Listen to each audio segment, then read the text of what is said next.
Hello guys, welcome to my channel. Episode की शुरुआत पंक्ति से होती है। वो जाने लगती है और फिर आहान उसे ऋचा के लिए सोचने के लिए कहता है। कम से कम वो पत्थर दिल की है, क्या उसे अपने दोस्त की परवाह नहीं है। वो कहती है कि मुझे नहीं पता था कि तुम मेरी फ्रेंड के मंगेतर के कज़न भाई हो। वो कहता है कि मुझे भी नहीं पता था कि तुम मेरी होने वाली भाभी की फ्रेंड हो। वो चेहरे पर उसके डर पर मजाक करता है जैसे कि उसने भूत देखा हो। वो पूछती है कि क्या तुम रास्ते में ऐसी बातें करोगे। वो कहता है कि नहीं, मैं वादा करता हूँ। वो उसके साथ फिर चली जाती है। वो उसे फिर साइन करता है। वो पूछती है कि क्या, वो पूछता है कि क्या अब हम चले। वो कहती है कि हाँ, और वो लोग फिर निकल जाते हैं। ऋचा विक्रम को बताती है कि पंक्ति और आहान आने वाले हैं। उसके पापा उसे आने के लिए कहते हैं। ऋचा कहती है कि मेरी करीबी दोस्त आ रही है, हम उसके आने के बाद रिंग एक्सचेंज करेंगे। फिर एक आदमी जेडी की तारीफ करता है। वो पूछता है कि आहान कहाँ पे है। मानव और अपर्णा देखते हैं। जेडी आहान का बचाव करने के लिए फिर बोलता है। वो मानव से पूछता है कि क्या वो सोचता है ऐसा। मानव कहता है कि ये सच है। शीतल कहती है कि वो एक जिम्मेदार और अपने कर्तव्यों का पालन करने वाला इंसान है। जेडी कहता है कि मैं जानता था कि आहान एक जिम्मेदार इंसान है।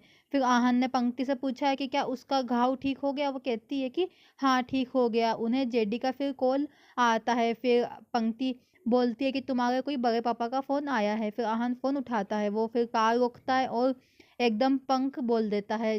जेडी पूछता है कि तुमने भी क्या कहा पंख। आहान उससे झूठ बोलता है। वो पूछती है कि तुमने फिर झूठ क्यों बोला। आहान कहता है कि पता नहीं, मैं झूठ नहीं बोलता हूँ, लेकिन कभी कभी ठीक है। अगर मैं कुछ म्यूजिक बजाऊँ तो तुम्हें कोई दिक्कत होगी। वो कहती है कि नहीं। फिर वो संगीत बजाता है। वो कहती है कि आज के गाने इतने खास नहीं है, शायद मेरा टेस्ट पुराना है। वो कहता है कि शायद तुम्हारा टेस्ट बेहतर हो गया है। वो फिर सॉन्ग बदलता है और उसका गाना बजाता है और फिर वो बदलने लगता है। वो कहती है कि इसे चलने दो। पूछता है कि क्या तुम्हें गाना पसंद है। वो कहती है कि मुझे इस गाने का संगीत, गीत और आवाज़ पसंद है। वो पूछता है कि क्या तुम जानती हो कि किसने गाया है। वो कहती है कि अगर तुम मुझे सुनने दोगे तो मुझे पता चल जाएगा। वो उसका गाना सुनती है और सो जाती है। वो उसे देखता है और फिर एक रोमांटिक पल की कल्पना करता है और मुस्कुराता है। वो लोग फिर घर पहुंच जाते हैं। पंक्ति कदम रखती है। ऋचा ने उनका वेलकम किया। आहान कहता है कि पंक्ति की ड्रेस में पेग गिर गया है। ऋचा फिर उसे ड्रेस बदलने के लिए कहती है और ऊपर जाने के लिए कहती है। आहान कहता है कि मैं उसे गेस्ट रूम दिखाता हूँ। ऋचा फिर चली जाती है।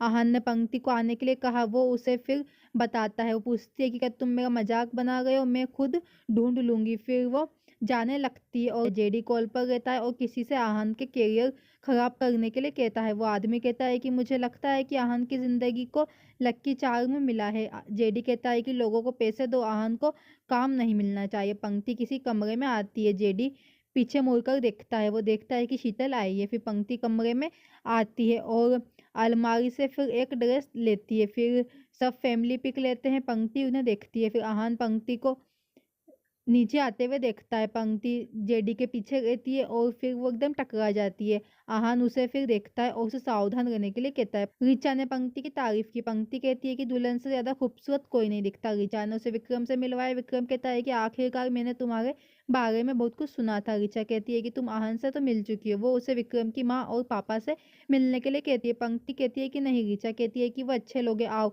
और जेडी फिर वहीं पे रहता है। ऋचा ने फिर पंक्ति को शीतल से मिलवाया। शीतल कहती है कि मैं आपको जानती हूँ क्योंकि हमारे लाइफ में एक सेम इंसान है।